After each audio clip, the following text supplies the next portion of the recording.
এবার এই বিজয় ছাত্র জনতার বিজয়, স্বৈরাচারের পতন এবং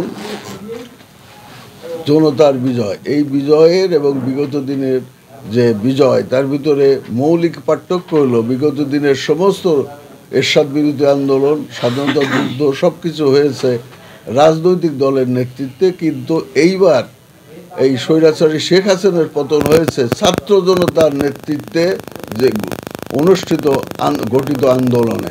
এই আন্দোলনের বিশেষত্ব হলো যে ছাত্র জনতা তারা সারা দেশকে একত্রিত করে এই স্বৈরাচারের বিরুদ্ধে মাটি নামিয়েছে, যার ফলে শেখ হাসিনা পালিয়ে যেতে বাধ্য হয়েছে এবং জনতার জয় হয়েছে।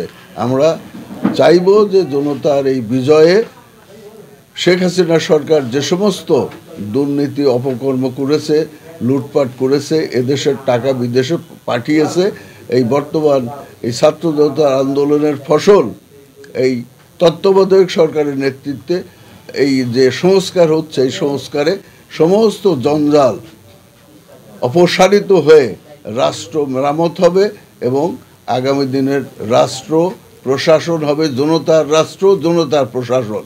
সমস্ত কর্মচারী জনতার সেবক হিসাবে তারা জনতার সেবা করবে, জনতার বিভিন্ন রকমের সমস্যা তারা সমাধান করবে, জনতার পাশে থাকবে।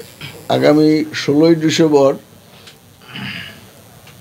বিজয় দিবস।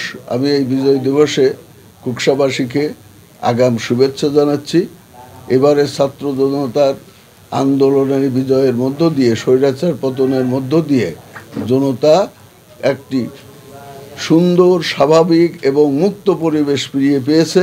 এই মুক্ত পরিবেশে এই আগামী 16ই ডিসেম্বর বিজয় দিবসে সমস্ত জনগণ উৎসাহ এবং উদ্দীপনার মধ্যে এই বিজয়ে অংশগ্রহণ করবে এবং বিজয় উৎসব পালন করবে।